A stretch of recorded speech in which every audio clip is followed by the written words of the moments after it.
Karena kehadiran artis, pengusaha yang mendominasi parlemen kita hari ini itu tidak lepas dari pragmatisme partai yang ingin menang kursi secara mudah, mengandalkan orang-orang populer dan yang berduit, dan mereka yang notabene tidak melalui proses kaderisasi yang matang di partai. Dan ketika mereka dicalonkan, yang diandalkan adalah akhirnya duitnya dan popularitasnya begitu. Dia menjadi terputus terhadap kompetensi politik dan juga kemampuan menjangkau suara publik. Yang pertama, kalau kita lihat dan kita cermati Undang-Undang MD3, Undang-Undang nomor 17 tahun 2014 yang sudah diubah 3 kali ya, dengan Undang-Undang nomor 42 tahun 2014, Undang-Undang nomor 2 tahun 2018, dan Undang-Undang 13 tahun 2019. Maka sebenarnya istilah yang digunakan nonaktif itu istilah yang sangat politis, bukan istilah hukum begitu ya, sangat tricky. Kalau di Undang-Undang MD3 itu di pasal 239 disebutkan bahwa hanya dikenal sebenarnya 3 istilah, yaitu pemberhentian antar waktu, pergantian antar waktu, dan pemberhentian sementara. Nah, yang bisa dilakukan sebenarnya untuk mengganti anggota DPR itu adalah apabila dia diberhentikan antar waktu. Pemberhentian antar waktu itu akan diikuti oleh penggantian antar waktu. Pemberhentian antar waktu itu hanya bisa dilakukan kalau dia mengundurkan diri, meninggal dunia, atau diberhentikan. Nah, diberhentikan itu banyak faktor, karena melanggar kode etik, sumpah janji jabatan, tidak mengikuti tugas-tugas sebagai anggota DPR 3 bulan berturut-turut begitu, dan seterusnya. Sementara istilah pemberhentian sementara itu hanya untuk anggota DPR yang melakukan tindak pidana. Maka dilakukan pemberhentian sementara yang berstatus sebagai terdakwa begitu. Nonaktif itu hanya muncul 1 kali di Undang-Undang MD3 kita, dan itu spesifik hanya untuk pimpinan MKD yang diadukan ke MKD, sehingga kemudian status pimpinannya itu dinonaktifkan sementara. Jadi ini yang kalau saya baca bahwa penggunaan istilah nonaktif itu lebih mengarah kepada konsep politis ketimbang konsep hukum gitu. Seolah-olah masih merupakan kompromi untuk menenangkan publik, tapi tidak menjadi solusi yang betul-betul legal dan konstitusional untuk memproses orang-orang bermasalah. Itu yang pertama Mbak Bib ya. Yang kedua, dalam hal ini kalau dilakukan misalnya pemberhentian, pengusulan itu kan harus diusulkan oleh pimpinan partai kepada pimpinan DPR, dan siapa yang akan menggantikan antar waktu akan diverifikasi melalui KPU yang akan digantikan oleh anggota DPR dengan suara terbanyak berikutnya. Kalau kita cermati sudah ada beberapa nama, nanti Mbak Bibip aja yang bacain begitu ya. Tetapi kita juga harus kritis nih soal penggantian ini, karena di sejumlah peristiwa penggantian justru juga menjadi agenda untuk menempatkan orang-orang yang sesuai selera elit, tidak sejalan dengan misalnya yang mengisi itu kan harus yang memperoleh suara terbanyak berikutnya di dapil tersebut dari partai tersebut begitu. Contohnya kalau pengganti Uya Kuya itu di dapil 2 luar negeri, suara terbanyak berikutnya adalah Dr. Lula Kamal. Nah, tetapi di beberapa peristiwa sebelumnya Mbak Bibip ya, partai itu mengingkari proses itu karena dia punya selera sendiri soal siapa yang akan menggantikan, maka konsep suara terbanyak itu menjadi dia negasikan gitu dan menjadi agenda untuk menempatkan orang-orang yang dikehendaki. Tetapi juga ada catatan yang saya akan masuk ke aspek berikutnya. Kalau saya tuh melihat salah satu kontribusi besar terhadap problematika yang dihadapi parlemen kita adalah ya karena yang dihasilkan itu anggota-anggota bermasalah yang dihasilkan itu merupakan refleksi dari undang-undang pemilu dan juga kondisi internal partai yang memang juga bermasalah begitu.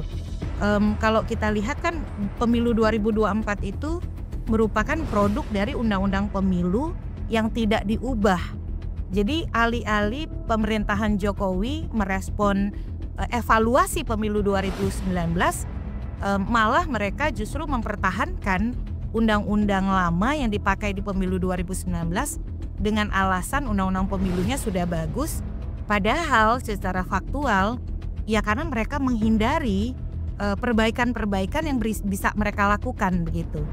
Jadi justru undang-undang pemilu itu menjadi alat kompromi yang mereka pilih untuk tidak mengubah demi mempertahankan status quo.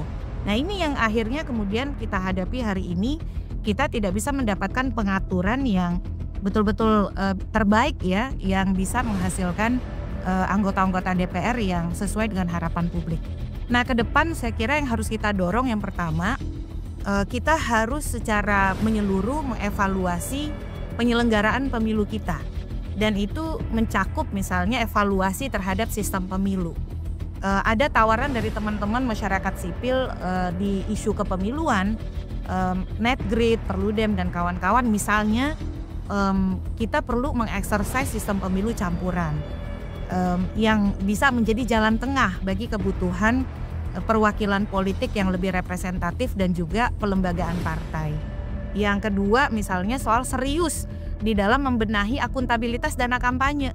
Nah ini harus kita diskusin nih Mbak, karena kehadiran artis, pengusaha yang mendominasi parlemen kita hari ini itu tidak lepas dari pragmatisme partai yang ingin menang kursi secara mudah begitu, mengandalkan orang-orang populer dan yang berduit, dan mereka yang notabene tidak melalui proses kaderisasi yang matang di partai.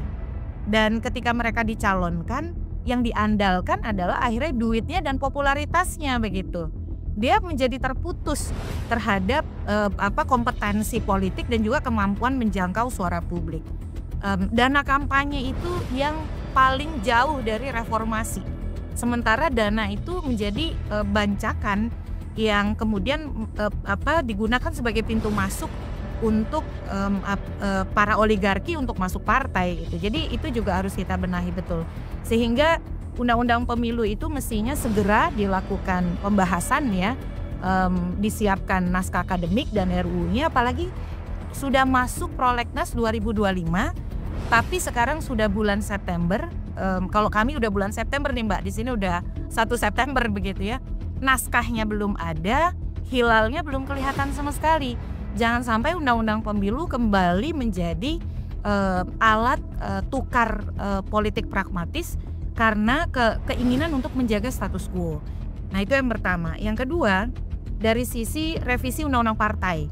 Jadi bagaimanapun partai politik itu harus direformasi begitu, terutama demokrasi di internal partai. Orang-orang bermasalah itu menjadi gampang ikut pemilu dan memenangi pemilu karena mereka mendapatkan tiket yang ekspres dari para elit, mengesampingkan para kader, dan dengan modal uang dan popularitasnya akhirnya mereka bisa begitu saja dengan mudah memenangi pemilu gitu. Jadi undang-undang partai kita juga mendesak untuk dievaluasi dan termasuk juga menghentikan gagasan untuk pilkada oleh DPRD. Jadi kita lihat situasi hari ini, masyarakat harus punya ruang untuk terus didengar begitu, dan pemilihan oleh DPRD sama sekali tidak bisa jadi solusi mengingat kondisi parlemen kita hari ini. Dan yang terakhir, menurut saya juga harus diberi ruang mekanisme recall itu seharusnya bukan oleh partai, tapi recall itu harus bisa oleh pemilih gitu. Nah yang merecall itu adalah pemilih dan konstituen di dapil.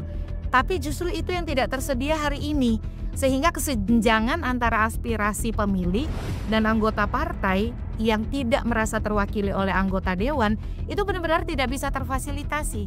Kita seolah-olah hanya menunggu itikat baik partai ya, dan dalam banyak hal Mbak, recall itu hanya menjadi fasilitasi selera elit, bukan seleranya rakyat begitu. Jadi undang-undang MD3 juga harus kita bedah supaya masyarakat dan pemilih konstituen di dapil bisa berdaulat betul terhadap wakil-wakilnya di parlemen.